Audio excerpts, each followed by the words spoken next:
Sir गर्भसंस्कार नक्की काय आहे म्हणजे खरं तर गर्भसंस्कार म्हणजे कोणता धार्मिक विधी नाहीये. मग गर्भसंस्कार काय आहे? तर माझी गर्भसंस्कारांची डेफिनेशन अशी आहे की तर प्रेग्नन्सीचं किंवा लग्नाचं एज काय असायला पाहिजे?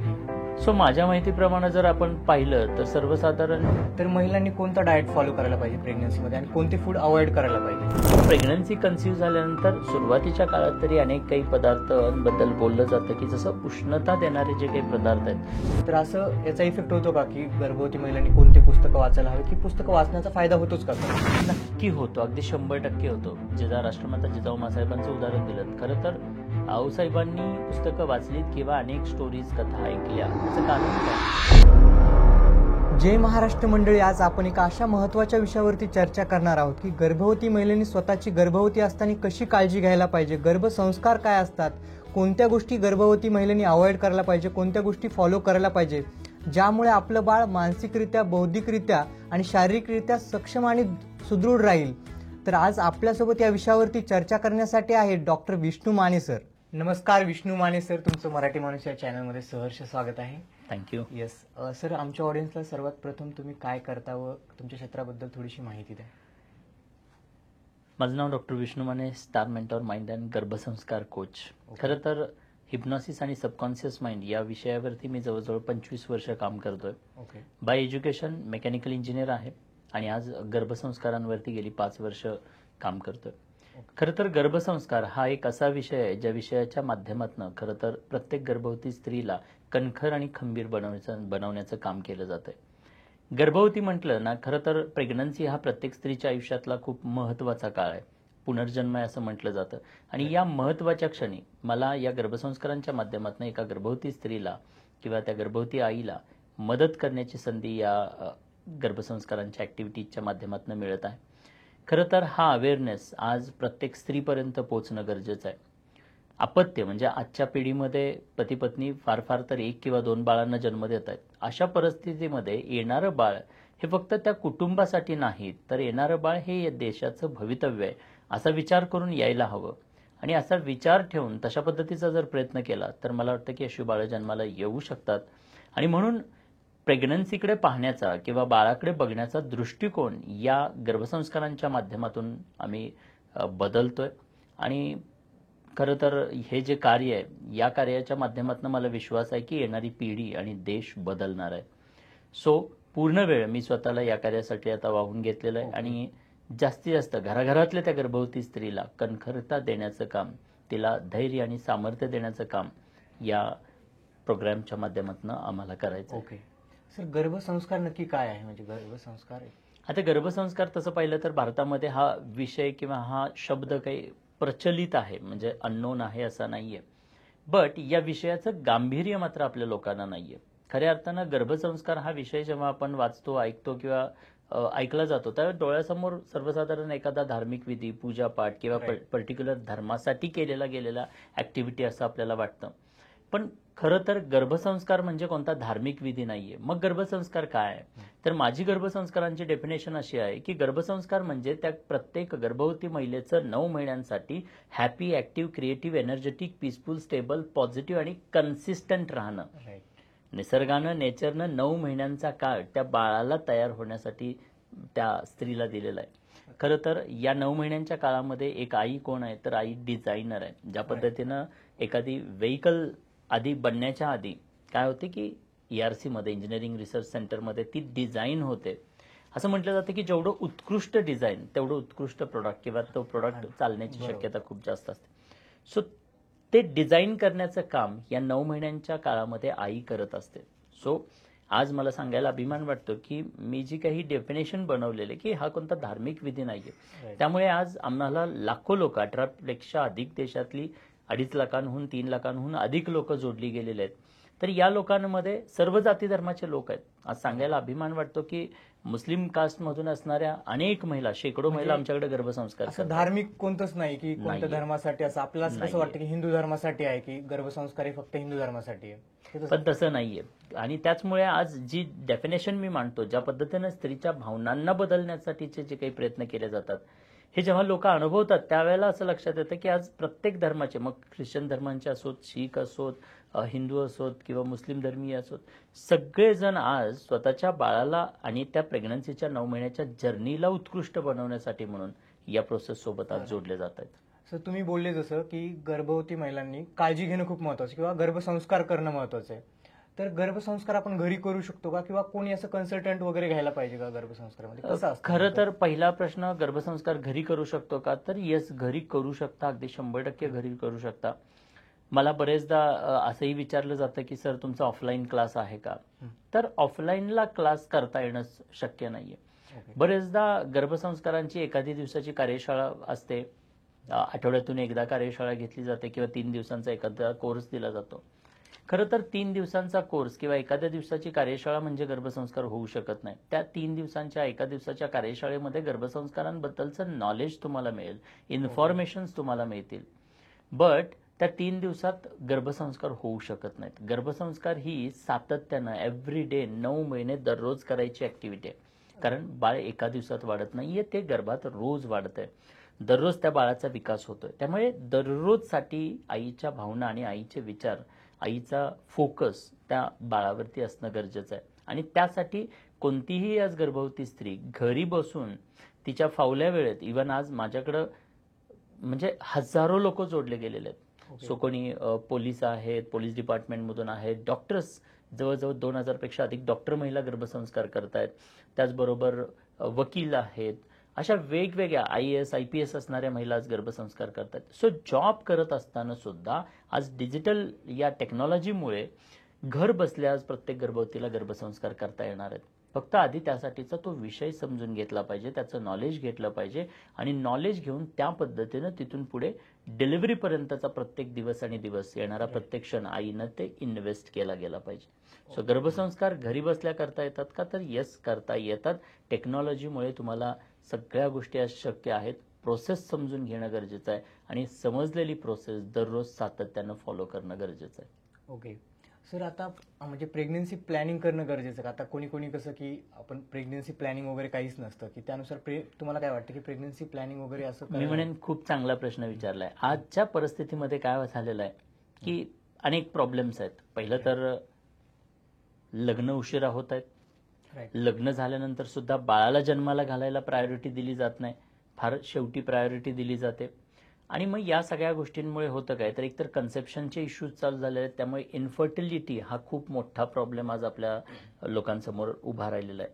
त्याचबरोबर जरी कन्सिव्ह झालं तर कन्सिव्ह झालेलं बाळ म्हणजे कनेक्टेड राहील किंवा डिलिव्हरीपर्यंत ते सगळी जर्नी व्यवस्थित असेल याची शक्यता कुठेतरी कमी झालेली आहे. त्याच्यामध्ये प्रॉब्लेम्स येतात किंवा मिसकॅरेजेसचं प्रमाण आज बरंचसं वाढलेलं आहे. मग याचं कारण काय, की पहिली गोष्ट तर प्रेग्नन्सीला घेऊन बरेचसा प्लॅनिंग केलं जात नाही. आता गर्भसंस्कार आपण जेव्हा म्हणतो तर गर्भसंस्कार हे 2 नंबरचे संस्कार आहेत.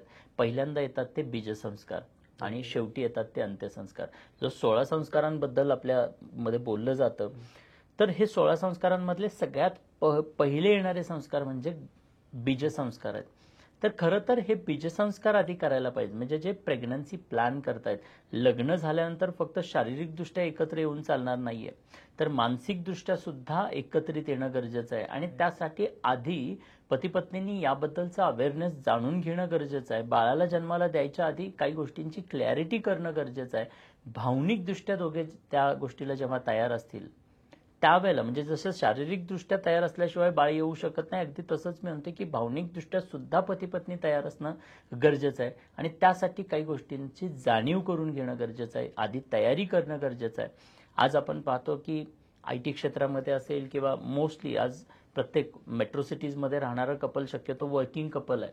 आता हे वर्किंग कपल गरजेचं आहे. मेट्रो सिटीमध्ये राहत असताना दोघांनी काम करणं गरजेचं आहे. अशा परिस्थितीमध्ये आज पाहतोय की अनेक ॲडिक्टेड कपल्स आपल्याला बघायला मिळतात, मग मेल असो किंवा फिमेल असो. मग स्मोकिंग असेल, अल्कोहोल असेल किंवा अजून काही गोष्टी असतील. आता या गोष्टी सुद्धा कन्सिव्ह करायच्या आधी प्लॅन करायला पाहिजेत. म्हणजे या पद्धतीनं तुम्ही ॲडिक्टेड असाल आणि बाळासाठी प्लॅन करताय तर काही त्याचे ॲडव्हर्स इफेक्ट होऊ शकतात. त्यामुळे प्लॅनिंग खूप महत्वाचं आहे. राईट.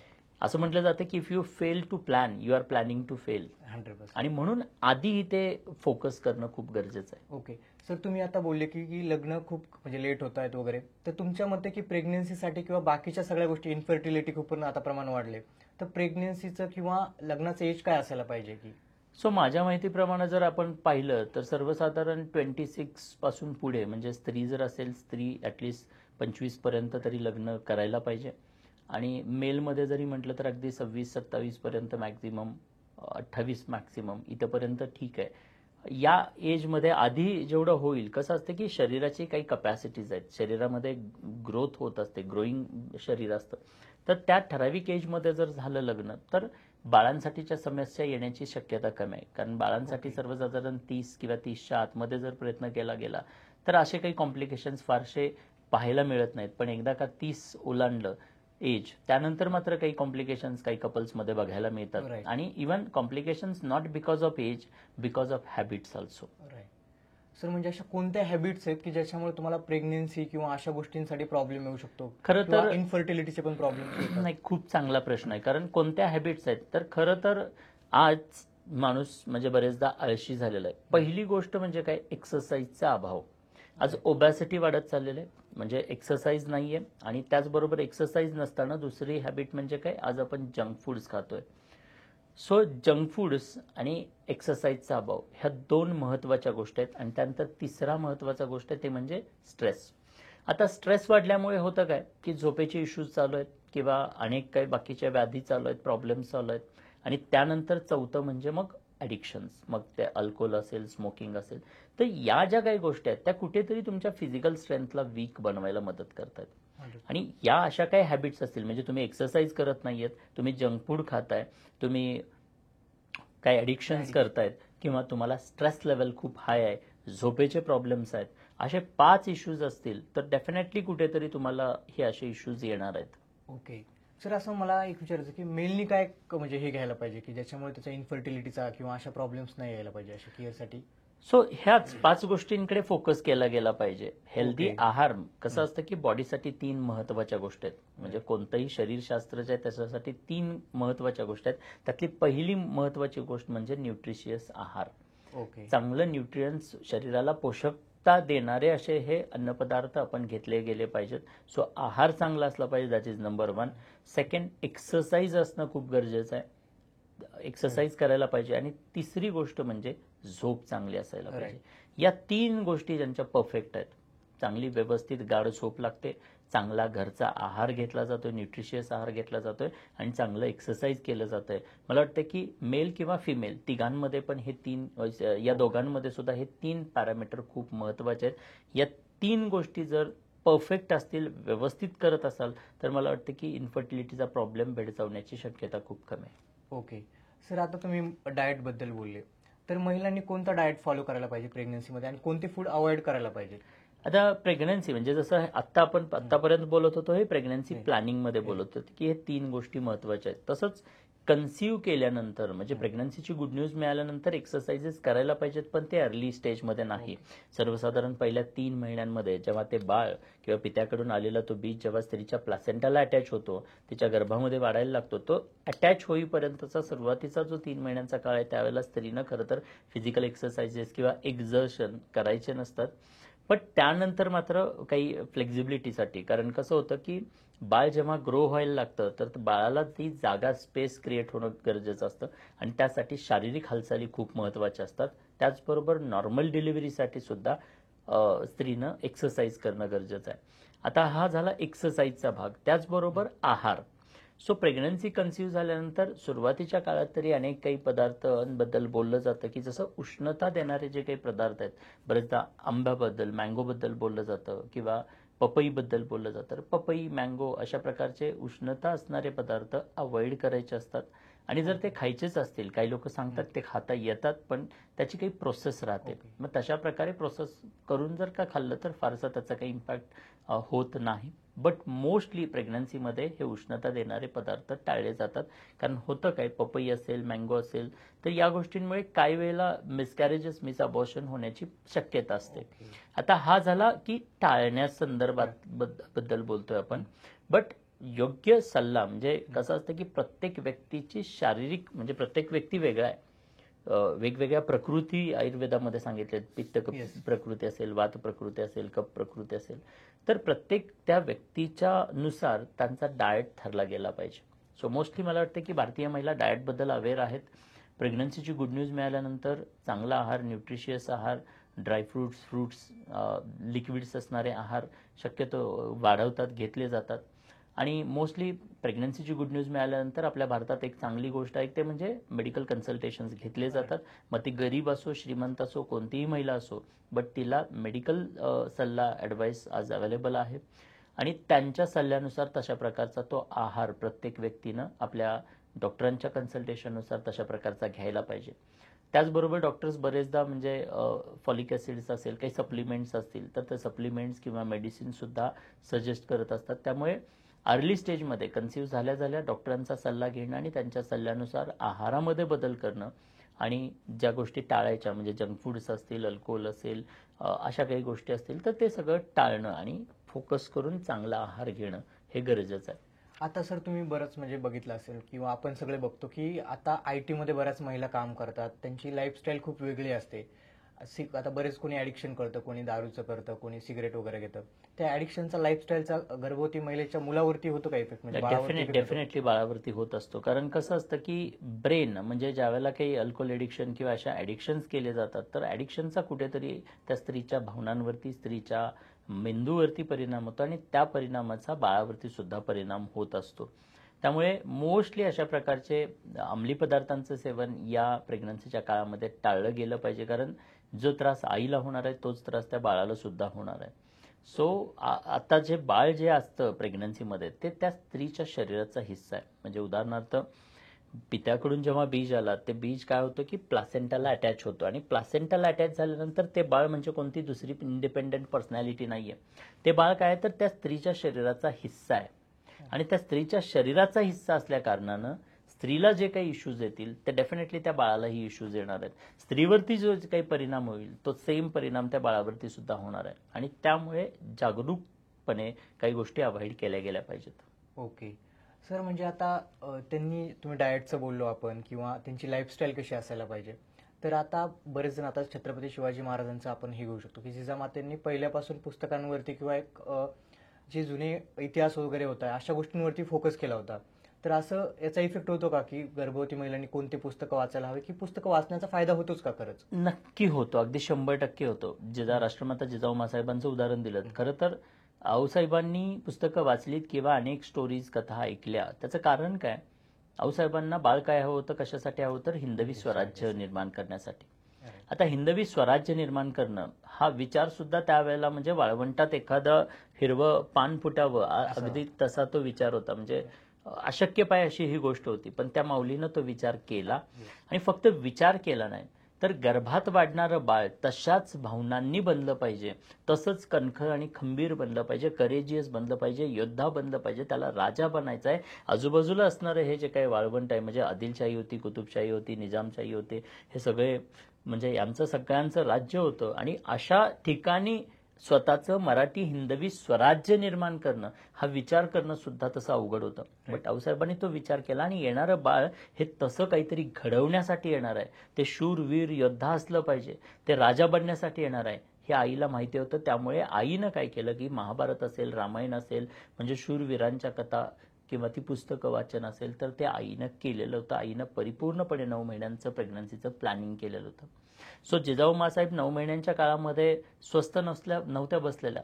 त्यांना माहिती होतं की बाळ हे राजा बनण्यासाठी येणार आहे आणि मग राजाकडे कोणते गुण, कोणत्या क्वालिटीज, कोणते स्किल असायला पाहिजेत त्याचा विचार करून तशा गोष्टी येण्यासाठी म्हणून तसे प्रयत्न त्या प्रेग्नन्सीच्या 9 महिन्यांच्या काळामध्ये केले. आपल्याला दाखले आढळतात की आऊसाहेब प्रेग्नन्सीमध्ये असताना त्यांना डोहाळे सुद्धा जर का लागले तर डोहाळे कशाचे होते तर युद्ध करण्याचे, तलवार चालवण्याचे, घोडस्वारी करण्याचे. म्हणजे जसे हा फरक आहे. जशी आई विचार करेल, जशी म्हणजे गर्भवती महिला विचार करेल तसे बाळ घडत जातं. एक्झॅक्टली, अगदी बरोबर. येस. आता सर पुढचा प्रश्न मला आहे की मेडिटेशन वगैरे किती इम्पॉर्टंट आहे म्हणजे गर्भवती महिलांसाठी? आता मेडिटेशन केलं पाहिजे, पण मेडिटेशन मेडिकली काय हे पहिलं समजून घेतलं पाहिजे. ओके. मेडिटेशनच्या बाबतीत सांगायचं झालं तर स्वामी विवेकानंदांच्या आई, खरं तर स्वामीजींना सुद्धा कोणी घडवलं तर त्यांच्या आईनं घडवलं. सो प्रेग्नन्सीच्या काळामध्ये स्वामीजींच्या आई मंदिरात जाऊन तासन तास स्वतःला हरपून मेडिटेशनच्या त्या गाढ अवस्थेमध्ये गेलेले असतात. आता ही गाढ अवस्था म्हणजे मेडिकली काय आहे? मेडिकली ब्रेनच्या फ्रिक्वेन्सीची लो स्तराची अवस्था. मेडिकल सायन्स सांगतं की आपल्या मेंदूचे वेगवेगळे तरंग आहेत, अल्फा, थीटा, डेल्टा, गामा, हे वेगवेगळ्या फ्रिक्वेन्सीज मेंदू इमिट करत असतो. आणि मेडिटेशनची हायेस्ट लेवल जेव्हा असते त्यावेळेला जर का त्या व्यक्तीच्या ब्रेनच्या फ्रिक्वेन्सीज आपण मेजर केल्या तर त्या लो फ्रिक्वेन्सीज आढळतात. म्हणजे मेडिकली लो ब्रेन फ्रिक्वेन्सीची अवस्था म्हणजे हाय लेवल ऑफ मेडिटेशनची अवस्था. मग आत्ताच्या काळामध्ये तसं स्वतःला हरपून त्या त्या ब्रेनच्या फ्रिक्वेन्सीच्या लेवलला जाणं गरजेचं आहे. पण आत्ता बरेचदा आत्ताच्या वातावरणामध्ये असं मेडिटेशन कोणी करताना आपल्याला जाणवत नाही. म्हणजे ट्रेस वगैरे आता खूप प्रमाणात ट्रेस वगैरे आहे महिलांना. Exactly. त्याचा इफेक्ट पण होतो का? 100% होतो. Okay. खरं तर स्ट्रेस हा खूप मोठा एनिमी आहे. कोणतेही आजार किंवा कोणतीही गोष्ट स्ट्रेसच्या माध्यमातून मिसकॅरेज पण स्ट्रेसमुळेच होतं. कसं आणि का होतं, स्ट्रेस कशा पद्धतीने ऍडव्हर्स इफेक्ट करतो याच्याबद्दल थोडक्यात मला सांगायचं आहे. सो स्ट्रेस हा कोणता फिजिकल असा कोणता प्रॉडक्ट नाहीये की तो खाल्ला आणि मला स्ट्रेस झाला. सो स्ट्रेस हा मानसिक आहे. म्हणजे एखाद्या काय होतं की प्रेग्नन्सीमध्ये जसं बाळ कन्सिव्ह होतं, कन्सिव्ह झाल्यानंतर हार्मोनल इम्बॅलन्सेस होतात. आता हार्मोनल इम्बॅलन्सेसमुळे होतं काय तर मूड स्विंग होणं, स्ट्रेस वाढणं, एन्झायटी वाढणं, चिडचिडापण वाढणं किंवा काही वेळेला अनामिक विनाकारण काही गोष्टींची भीती वाढणं, अशा प्रकारच्या काही गोष्टी होत असतात. आता जेव्हा भीती किंवा बीपी हाय होणं, लो होणं हे सुद्धा बिकॉज ऑफ स्ट्रेसच होत असतं. मनामध्ये विनाकारण एखाद्या गोष्टीची चिंता लागून राहते. बरेचदा प्रेग्नन्सीमध्ये होतं काय, जेव्हा आपल्याकडे एक प्रथा आहे की पहिली प्रेग्नन्सी असेल तर मोस्टली स्त्री गावाला जाते, म्हणजे आईवडिलांकडे जाते. आईवडिलांकडे पतीला सोडून जेव्हा ही आईवडिलांकडे जाते त्यावेळेला पतीबद्दल हिच्या मनात काहीतरी निगेटिव्हिटी जायला चालू होतं. आणि मग ती अनकॉन्शियस व्हायला चालू होते. मग हिचं ट्रिगर व्हायला चालू होतं, पतीनं फोन उचलला नाही, आज फोन केला नाही किंवा काही गोष्टी झाल्या तर हिच्यातली एन्झायटी वाढायला लागते आणि ही स्ट्रेस, विनाकारण स्ट्रेस घ्यायला लागते. रियालिटी वेगळी असू शकते, म्हणजे असं नाही की काही चुकीचंच होत असेल, घडत असेल, बट विनाकारण मनामध्ये त्यावेळेस हार्मोन्स पण इनबॅलन्स असतात. एक्झॅक्टली, हार्मोन इम्बॅलन्स असते त्यामुळे हे जास्त ट्रिगर होतं. राईट. आणि मग त्याचा इम्पॅक्ट कुठेतरी गर्भातल्या बाळावरती वाईटरित्या होतो. मग मिसकॅरेजेस होतात किंवा आणि काही डिफेक्ट्स किंवा इश्यूज सुद्धा येऊ शकतात. आता सर, फर्स्ट प्रेग्नन्सी ज्या महिला पहिल्यांदा प्रेग्नेंट असतात ते खूप ओव्हर केअरिंग असतात आणि त्यांना टेन्शन पण येतं की बाबा कसं होईल वगैरे. कसं तुम्ही त्यांना काय सांगाल? आता याच्यामध्ये कसं असतं की फर्स्ट प्रायमी मॉम्स आपण त्यांना म्हणतो, तर प्रायमी मॉम्सना काय असतं की बरेचदा लेबर पेनला घेऊन भीती असते. त्याचबरोबर आज समजा हे कपल एकटं राहत असेल, म्हणजे पुण्यासारख्या ठिकाणी, मेट्रो सिटीजमध्ये, मुंबईसारख्या ठिकाणी जर का हे कपल नवरा बायको दोघंच राहत असतील तर या स्त्रीला ते एक प्रेशर असतं की आलेलं बाळ ही जबाबदारी आहे. मग ते मी कसं सांभाळणार, मी जॉब किंवा या गोष्टी बाळ आणि कसं मॅनेज करणार. फायनान्सला घेऊन काय वेळेला जर फायनान्शियल परिस्थिती नसेल तर त्याला घेऊन बरेचदा पती त्या स्त्रीच्या मनामध्ये स्ट्रेस असतो. तर खरं तर या ठिकाणी हेल्प होते.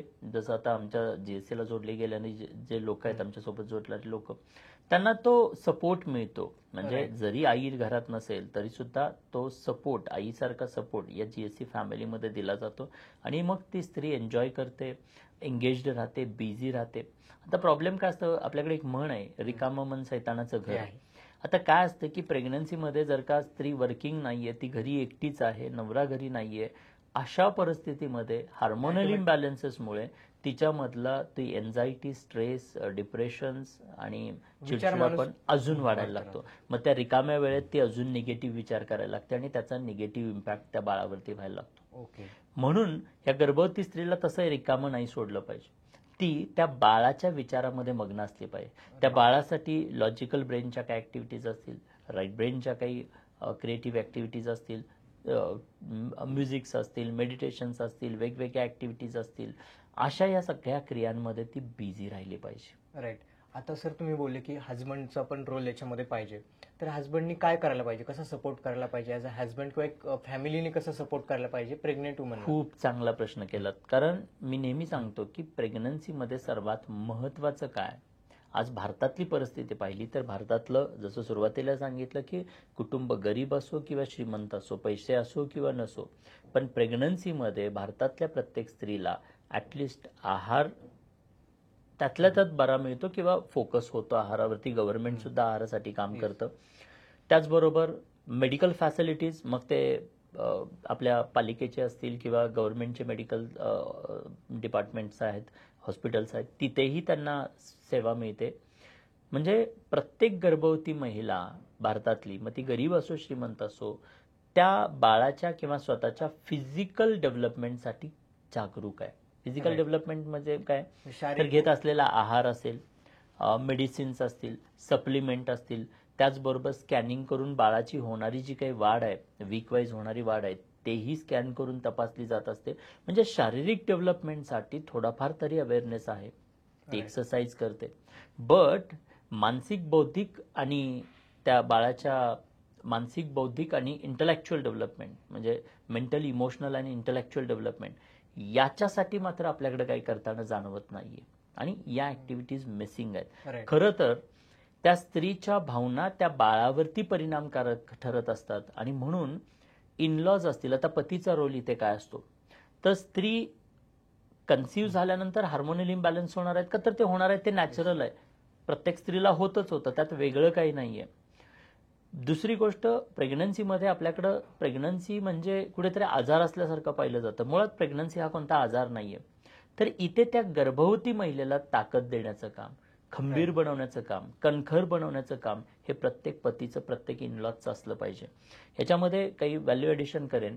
ज्यावेळेला ही गर्भवती स्त्री घरी आहे किंवा प्रेग्नंट आहे, त्यावेळेला तिचा हार्मोनल इम्बॅलन्स होणार आहे, ती राग चिडचिड करणार आहे किंवा तिचं मन नाही लागणार आहे, हे पतीनं किंवा आजूबाजूला असणाऱ्या लोकांनी अंडरस्टँड केलं पाहिजे. आणि तिला ती अशी जरी असली तर तिला मोटिवेट कसं करता येईल, तिला पॉझिटिव्ह कसं Right. करता येईल, तिच्या आजूबाजूला म्हणजे सकारात्मक गोष्टी कशा तयार करता येतील, ते वातावरण कसं निर्मित करता येईल, Right. याच्यावरती मला वाटतं की प्रत्येकानं फोकस केला पाहिजे. म्हणजे पतीचा रोल डायरेक्ट नाहीये, पतीनं फक्त बीज दिलेलं आहे.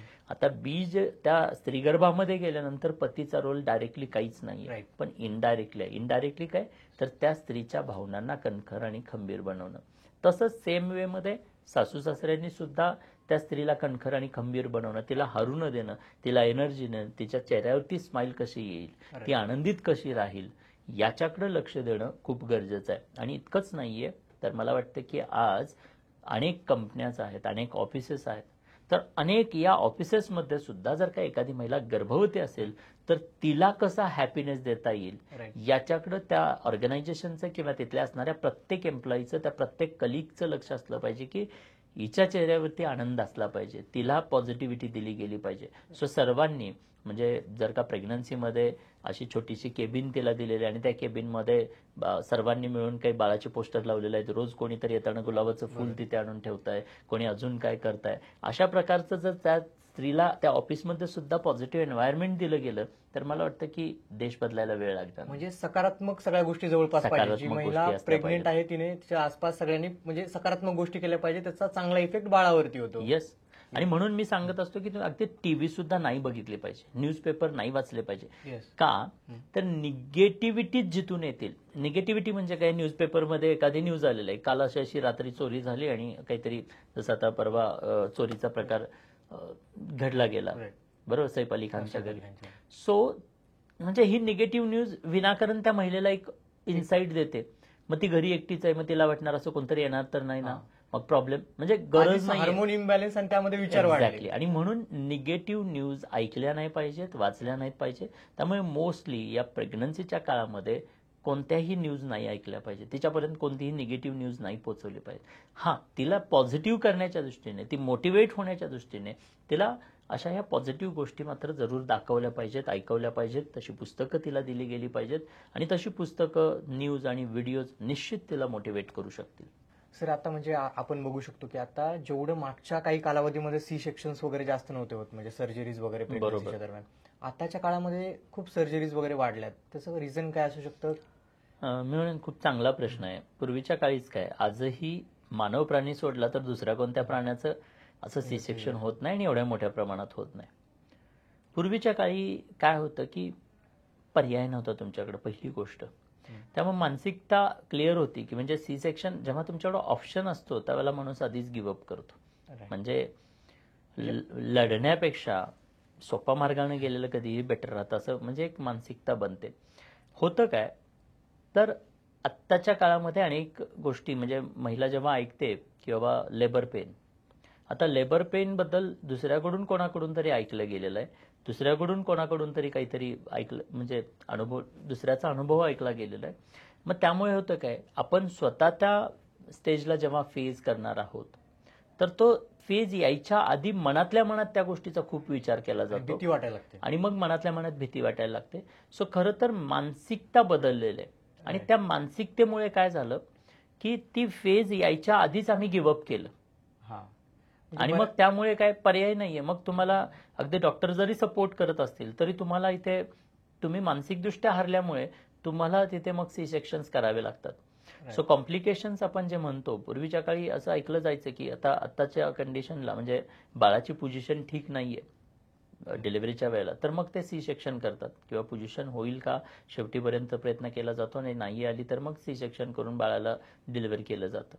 पूर्वीच्या काळी मी ऐकलेलं आहे की जेव्हा डॉक्टर्स अवेलेबल नव्हते, खेडेपाड्यांमध्ये अशा डिलिव्हरी करणाऱ्या काही महिला असायच्या, तर बाळाची पोझिशन नाहीये तर त्या पोझिशन म्हणजे बदलायच्या, किंवा त्या प्रकारचं काही स्किल त्यांच्याकडे असायचं. पूर्वीच्या काळी अशा ह्या म्हणजे ही फॅसिलिटीज नसल्यामुळे पूर्वीच्या काळी बरेचदा फॅटॅलिटी व्हायची, पण त्याचं पर्सेंटेज कमी होतं.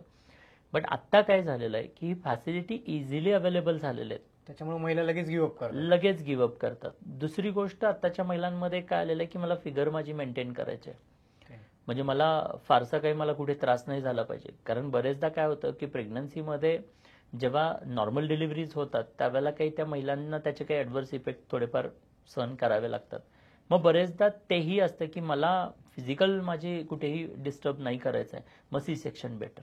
म्हणजे काही महिला मी असं पाहिलं की त्या स्वतःच सांगतात की नाही आम्हाला सी सेक्शनच करायचं आहे. काही महिला नॅचरल डिलिव्हरीसाठी प्रयत्न करत असतात, अगदी शेवटपर्यंत नॉर्मल डिलिव्हरीसाठी प्रयत्न करतात. सो थोडेसे काही या गोष्टींमध्ये संभ्रम आहेत, आणि हे कुठेतरी सोपा मार्ग मिळाल्यामुळे लोक सोप्या मार्गाकडे, म्हणजे फिजिकली किंवा तो मेंटली तो पेन सहन करण्यापेक्षा लेट्स गिव्ह अप, नको मला ते नकोच असं म्हणून ते मनानं हरल्यामुळे मला वाटतं की एवढ्या मोठ्या प्रमाणामध्ये सी सेक्शन्स करावे लागतात. सर, आता आपण तुम्ही सी सेक्शन बद्दल बोललो की नॉर्मल डिलिव्हरी जे बेबी असतं आणि जे सी सेक्शन वाला असतं त्याच्यामध्ये पण असं काही होतं का की ज्याच्यामुळे? तसं तरी काही फरक आजपर्यंत जाणवलेला मी नाहीये. एक रिसर्च ऐकला होता की त्याच्यामध्ये काय दिलेलं होतं की जे बाळ म्हणजे नॉर्मल डिलिव्हरी होते त्याच्यामध्ये बॅक्टेरियल जे मायक्रोब्स असतात की त्याची एक इम्युनिटी वाढते, आणि ह्या बाळाची असं होतं का? म्हणजे तसं तरी काही जाणवत नाहीये. म्हणजे आज एवढ्या प्रमाणामध्ये सी सेक्शन्स होतात, बट अशा कोणत्याही बाळामध्ये असं काही वेगळं जाणवत नाहीये. सर, म्हणजे आता महिला म्हणजे प्रेग्नेन्सी कंप्लीट झाल्यानंतर महिलांनी त्यांचं आहारामध्ये कसं राहायला पाहिजे, किंवा आहाराची कशी काळजी घ्यायला पाहिजे, किंवा आयडियल रुटीन काय असलं पाहिजे? प्रेग्नन्सीमध्ये तर आहाराबद्दल जागरूकता आहेच. ट्रायमेस्टर वाईज डाएटबद्दल कन्सल्टेशन्स घेतले पाहिजेत, आणि डायटिशियन, न्यूट्रिशनिस्ट ज्या पद्धतीनं, कारण कसं असतं की बाळ किती वाढतंय, बाळाची फिजिकल ग्रोथ, बाळाचं वजन मॉनिटर केलं जातं, आईचं वजन मॉनिटर केलं जातं, आणि त्यामुळे बाळाच्या त्या ग्रोथला मॉनिटर करत असताना त्या पद्धतीचा आहार घेत राहणं गरजेचं आहे. त्यामुळे again 1 to 1, individual to individual आहारामधला बदल हा वेगळा असू शकतो, तर जनरलाइज असू शकणार नाहीये. त्यामुळे तशा पद्धतीनं डायटिशियनला कन्सल्ट केलं पाहिजे. जसं मगाशी आपण 3 महत्वाच्या गोष्टी सांगितली, झोप महत्वाची आहे, आहार महत्वाचा आहे, आणि एक्सरसाइज महत्वाचा आहे. तर ह्या तिन्ही गोष्टी चांगल्या व्हाव्यात यासाठी जागरूकपणे प्रयत्न केला पाहिजे. मग आहारासाठी चांगलं कन्सल्टेशन घेतलं पाहिजे. झोप काही जरी झालं तर 8 तास तरी झोप झालीच पाहिजे चांगली, आणि त्याचबरोबर एक्सरसाइज, मग ते प्रेग्नन्सीमध्ये योगा असेल, योगा करतात, किंवा वॉकिंग केलं जातं, पण हे कंपल्सरी आहे. या 3 गोष्टी मात्र जागरूकपणे करायलाच पाहिजेत. सर, तुम्ही आता एक्सरसाइजचं बोलले की कधी एक्सरसाइज अवॉइड करायला हवा आणि कोणते एक्सरसाइज अवॉइड करायला हवे? नॉर्मली पहिल्या 3 महिन्यांमध्ये एक्सरसाइज अवॉइड करायला हवेत. त्याच्यामध्ये काय असतं की पॉसिबिलिटी असते की बाळ प्लॅसेंटाला अजून अटॅच नसतं झालेलं, आणि त्यामुळे मिसकॅरेजेस होण्याचे चान्सेस हे फर्स्ट 3 to 4 मंथमध्ये जास्त राहतात. त्यानंतर ही रिस्क कमी होते. सो पहिल्या 3 महिन्यामध्ये एक्सरसाइज म्हणून काय, अगदीच बसून नाही राहायचं आहे, पण पहिल्या 3 महिन्यामध्ये तुम्ही प्राणायाम करू शकता, मेडिटेशन करू शकता, मुद्रा करू शकता, अजून अप्पर बॉडी एक्सरसाइज करू शकता. It's okay. पण हेवी काहीतरी तुम्ही उचलताय, हेवी काही स्क्वॉट मारताय, हेवी एक्सरसाइज करताय, तर या गोष्टी मोस्टली अवॉइड केल्या पाहिजेत. आणि 3ऱ्या महिन्यानंतर म्हणजे 4थ्या महिन्यापासून किंवा 5व्या महिन्यापासून मात्र तुम्ही रेग्युलर एक्सरसाइज, योगा वगैरे एक्सपर्टीजच्या अंडर तुम्ही तो करणं आवश्यक आहे. ओके, म्हणजे त्याचा चांगला इफेक्ट होतो म्हणजे. या त्याचा फायदा काय, नॉर्मल डिलिव्हरीसाठी फायदा होतो. शिवाय जसं सांगितलं ना की बाळ ग्रो होत असतं, जेव्हा आई एक्सरसाइज करत असते, त्या एक्सरसाइज करत असताना बाळाच्या वाढीसाठीचा जो स्पेस क्रिएट व्हायला पाहिजे, तो एक्सरसाइजच्या माध्यमातून ती फ्लेक्झिबिलिटी वाढते आणि त्यामुळे बाळाच्या वाढीसाठी स्पेस क्रिएट व्हायला मदत होते आणि म्हणून एक्सरसाइज केले गेले पाहिजेत. सर, आता आपण बाळाच्या फिजिकल वाढीसाठी बोललो, पण आपल्याला असं बौद्धिक वाढीसाठी काय करता येईल बाळाच्या? मानसिक, बौद्धिक आणि भावनिक जे आपण म्हणतो की या तिघांसाठी सुद्धा काय ऍक्टिव्हिटीज केल्या गेल्या पाहिजेत. सो आई भावनिकदृष्ट्या पहिलं तर कणखर आणि खंबीरच राहिली पाहिजे. ती घाबरलेली, ती गिवअप केलेली, ती रडत बसलेली, ती हरलेली, ती टेन्शनमध्ये असलेली नको आहे. ती कणखर आणि खंबीर जिजाऊंसारखी असली पाहिजे. This is first thing. Second thing, जसं की ब्रेनच्या डेव्हलपमेंटसाठी काही ब्रेन जिम्स ऍक्टिव्हिटी असतात, त्या ब्रेन जिम ऍक्टिव्हिटी केल्या पाहिजे. राईट ब्रेनसाठीच्या काही क्रिएटिव्ह ऍक्टिव्हिटीज केल्या पाहिजे. लेफ्ट ब्रेनसाठीच्या काही लॉजिकल ऍक्टिव्हिटीज केल्या पाहिजेत. सो हे ब्रेन रिलेटेडच्या ऍक्टिव्हिटीज झाल्यात. त्याचबरोबर सेन्सरी ऑर्गन जे आहेत, ज्या ऑर्गनच्या माध्यमातून हे येणारं बाळ संपूर्ण विश्वाचं ज्ञान ग्रहण करणार आहे, ती सेन्सरी ऑर्गन, 5 सेन्सरी ऑर्गन्स कुठे डेव्हलप होत आहेत, तर आता आईच्या गर्भात असताना डेव्हलप होत आहेत. त्यामुळे त्याच्या डेव्हलपमेंटसाठी सुद्धा म्हणून काही जसं आता कान आहे, कानाच्या माध्यमातून आपण ऐकतो, ग्रास्प होतं आपलं, तर त्याच्यासाठी म्हणून काय ऐकणं, जसं की म्युझिक्स आहेत, ते मदत करतात. किंवा म्युझिक्स ब्रेनच्या फ्रिक्वेन्सीज रिड्यूस करायला मदत करतात. सो हे म्युझिक्स ऐकले गेले पाहिजे. ब्रेन जिम केलं गेलं पाहिजे. डोळ्यांच्या कॉन्सन्ट्रेशन पॉवरसाठी त्राटकविधी अभ्यासली पाहिजे, त्राटकं केली पाहिजेत. त्याचबरोबर स्वतःला काही पॉझिटिव्ह अफर्मेशन्स देत राहणं गरजेचं आहे. तर ती पॉझिटिव्ह अफर्मेशन्स घेतली पाहिजेत. जसं पुस्तकं वाचत राहिलं पाहिजे. पुस्तकं वाचल्यानं तुमच्या बौद्धिक क्षमता वाढायला मदत होते, कारण अनेक गोष्टी तुम्हाला नवीन नवीन आकलन व्हायला लागतात. मॅथ्स, पझल्स या गोष्टी काही सॉल्व्ह केल्या पाहिजे. मॅथ्स सॉल्व्ह केलं गेलं पाहिजे. म्हणजे जागरूकपणे या काही ऍक्टिव्हिटीज करणं डायरेक्टली इफेक्ट बाळावरती होतो. येस. सर, मला विचारायचं की आता आपण बघू शकतो की जवळपास काही काही महिलांचं 7-8 महिन्यामध्ये म्हणजे प्रेग्नन्सी हे होते, म्हणजे बॉर्न होतो बेबी. त्याचं रिझन काय असू शकतं आणि ह्या गोष्टी का होत आहेत? म्हणजे त्याला कारणं म्हणजे अशी काही निश्चित अशी कारणं नाही आहेत. पहिलं गोष्ट तर आजची लाईफस्टाईल, जसं आपण म्हणलं की बरेचदा प्रेग्नन्सी राहिलेलं आहे, बट त्या प्रेग्नन्सीकडे आईचा किंवा त्या पतीचा तेवढा फोकस नाही आहे. बस प्रेग्नंट आहे आणि दिवसभर त्या बाळाला वेळच नाही आहे त्या आईला वेळ द्यायला. आई त्या बाळाशी इमोशनली अटॅचच नाही आहे. ती बिझी आहे तिच्या रुटीन काम करण्यामध्ये, वर्क करण्यामध्ये, आणि तिला वेळ नाही आहे. सो इग्नोरन्स म्हणजे त्या प्रेग्नन्सीकडे हवा तो दृष्टिकोन ठेवून फोकस केला जात नाही. बाळ ही सेकंड प्रायोरिटी असते, करिअर हा फर्स्ट प्रायोरिटी ठेवलं जातं. आणि त्यामुळे मला वाटतं की कुठेतरी तो फोकस नसतो. त्यामुळे आहारामध्ये गडबड असतात, किंवा प्रेग्नन्सी असताना सुद्धा ॲडिक्शन्स किंवा काही गोष्टी केल्या जातात. या सगळ्या गोष्टींच्या इम्पॅक्टमुळे सुद्धा मिसकॅरेजेस किंवा प्रीमॅच्युअर डिलिव्हरी करावी लागते. मेडिकल कंडिशन्स असतात, जसं बीपी हाय, बीपी लो, अशा काही कंडिशन्समध्ये सुद्धा प्रीमॅच्युअर डिलिव्हरी करावी लागतात. तर बीपी हाय किंवा लो का होतो? Because of again stress, anxiety, आणि त्याच्यामुळे सुद्धा प्रीमॅच्युअर डिलिव्हरी होऊ शकते. त्याचबरोबर बाळाच्या वाढीसाठी आवश्यक ती काही ग्रोथ होण्यासाठी आवश्यक असणारे जे काही पॅरामीटर्स आहेत ते जर का प्रॉपर नसतील तरीही प्रीमॅच्युअर डिलिव्हरी करावी लागतात. सो एन नंबर ऑफ त्याला रिझन्स आहेत, मेडिकल रिझन्स आहेत, त्या आईची फिजिकल कंडिशन्स आहेत. या कंडिशनमुळे प्रीमॅच्युअर डिलिव्हरी होतात. सो याला सुद्धा जसं मी म्हणते की आई कणखर खंबीर बनली, आई आनंदित असेल, आई एक्सरसाइज करत असेल, आई न्यूट्रिशियस आहार घेत असेल, तर या मेडिकल कंडिशन सुद्धा कमी व्हायला मदत होऊ शकते. सो आईवरती खूप काही डिपेंड राहतं. आई म्हणजे 9 महिने तिनं असंच अनावधानानं नाही काढायला पाहिजे, तर तिने जागरूक आणि फोकस होऊन ते 9 महिन्यांचा काळ म्हणजे प्रॉपर तिने रुटीन फॉलो करून, आहार फॉलो करून सगळ्या गोष्टी फॉलो केल्या पाहिजे. एक्झॅक्टली. येस. नमस्कार मंडळी, आज आपल्याला विष्णू माने सरांनी खूप म्हणजे एक साध्या भाषेमध्ये गर्भवती महिलांनी स्वतःची काळजी कशी घ्यायला पाहिजे, आहार कोणता घ्यायला पाहिजे, कोणकोणत्या गोष्टींची काळजी घेतली पाहिजे, या आज आपण विषयावरती आज आपण पॉडकास्ट केला आहे. तर असेच पॉडकास्ट अनेक पाहण्यासाठी आमच्या चॅनलला नक्की सबस्क्राईब करा. थँक्यू.